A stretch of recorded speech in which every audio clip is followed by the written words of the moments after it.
It started off as a simple idea. John Tobias and Ed Boon were the minds behind saying shock value can give us an edge. That turned into an arcade sensation. The reaction to the players was ridiculous. I mean, we'd see crowds of 50 people crowded around the game. People were driving from New York to play this new fighting game. And became one of the most controversial games in history. There was concern about these games and members of Congress talking about video games destroying our youth. If you don't do something about it, we will. This is the story of the highs. How can you not rip the spine out of somebody that you're playing against and not think this is the greatest game ever? And lows. Mortal Kombat 3 was a bit of a letdown. Of.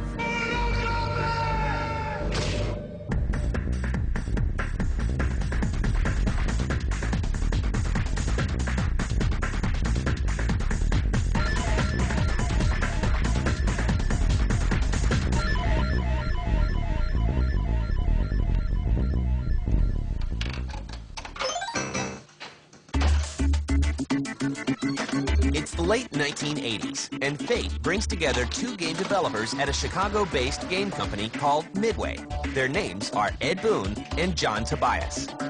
When I started at Midway, Ed Boon was working at the time as a pinball machine programmer. They were starting a video department and hooked up with me, and I started programming a football game called High Impact Football. And I was working with a fellow by the name of Mark Trammell on a game called Smash TV. I was new to video games, and Ed was as well. John and Ed both had a passion for kung fu movies.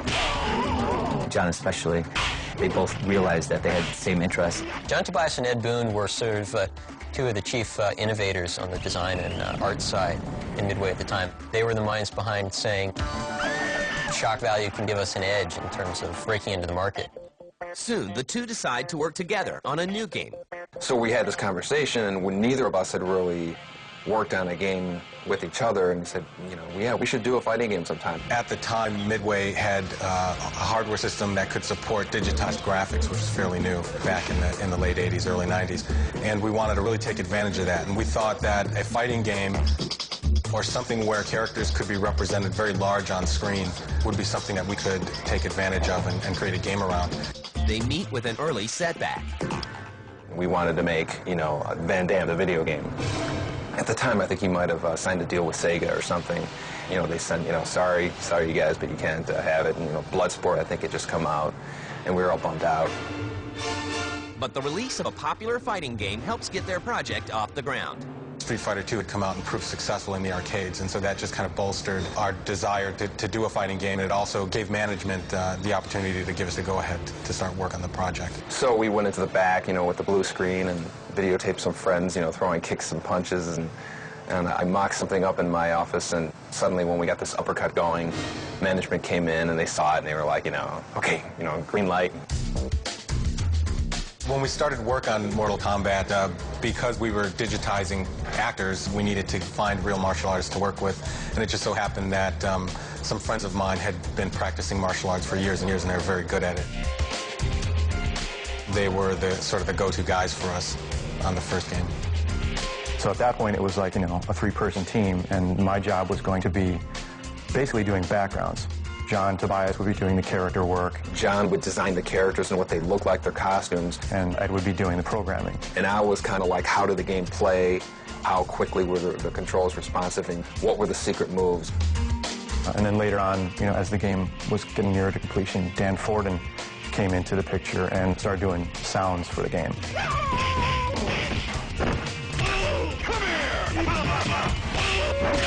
So it was really a four-person team. Mortal Kombat was just 4 people, really. It just started. Mortal Kombat is underway, but with established giants like Street Fighter II, will the team at Midway be able to make a game that can compete?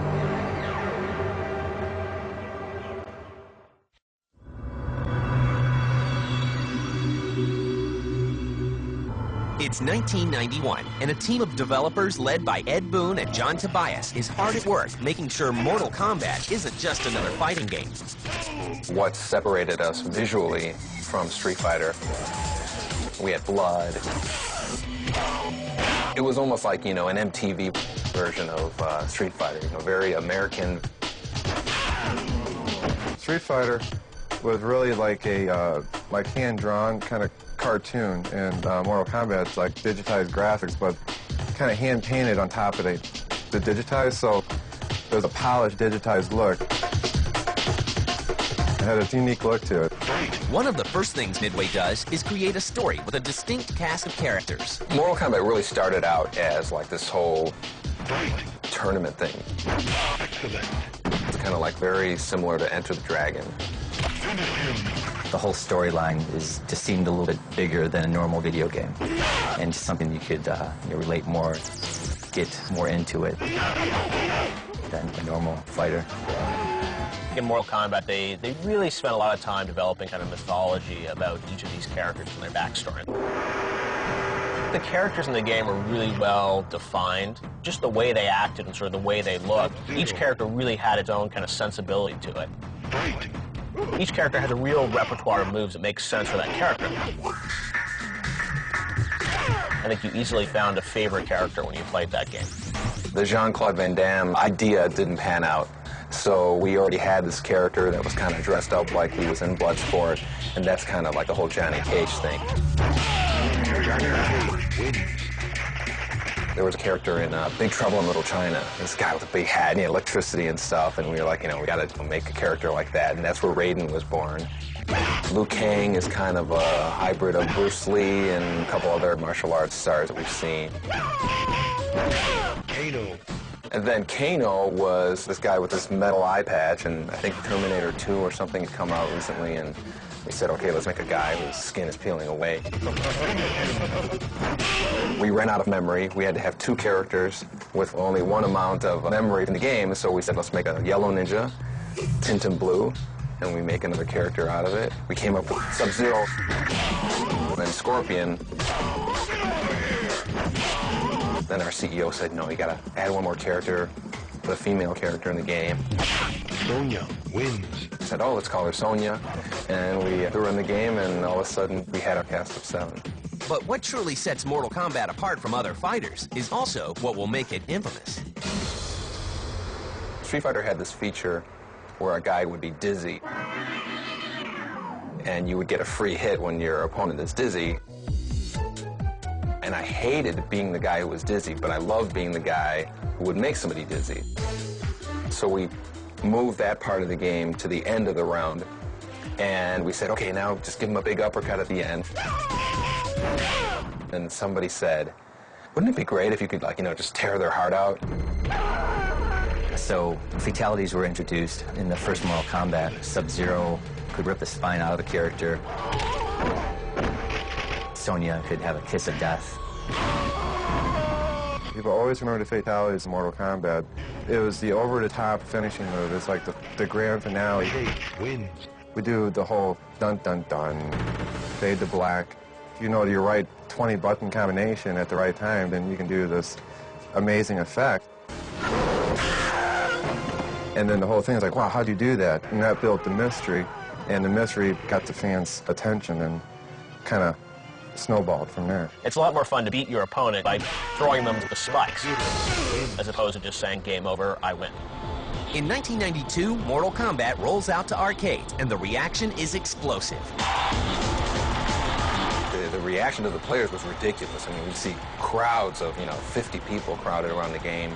People were driving from New York to play this new fighting game. People play it from 4 in the afternoon till midnight. People would be running around the game, like screaming, like cracking up and stuff, so people got a big kick out of it. How can you not rip the spine out of somebody that you're playing against and not think this is the greatest game ever? In fall of 1993, Acclaim works with Midway to bring Mortal Kombat home to the Sega Genesis and Super Nintendo. A record $10 million are spent to market the game. It's going to be a Mortal Monday. At midnight, the stores are going to be allowed to open up, and there were lines formed in front of stores. Mortal Monday was created by Acclaim, who originally did the publicity for the first Mortal Kombat title. And then they showed us a TV commercial for it. It's the big, kids in the streets screaming, Mortal Kombat! It's like, wow, this is really big. And it just kind of got out of control. And at that point, we were like, you know, this thing doesn't belong to us anymore. It's just kind of like its own thing. And they sold 6 million copies. Not only is Mortal Kombat a hit, but gamers are hooked trying to uncover all the secrets in the game, like Reptile, a hidden character. But the success of Mortal Kombat at home brings some unwanted attention that will change the world of gaming forever. Why do you need to go across that line and produce this stuff?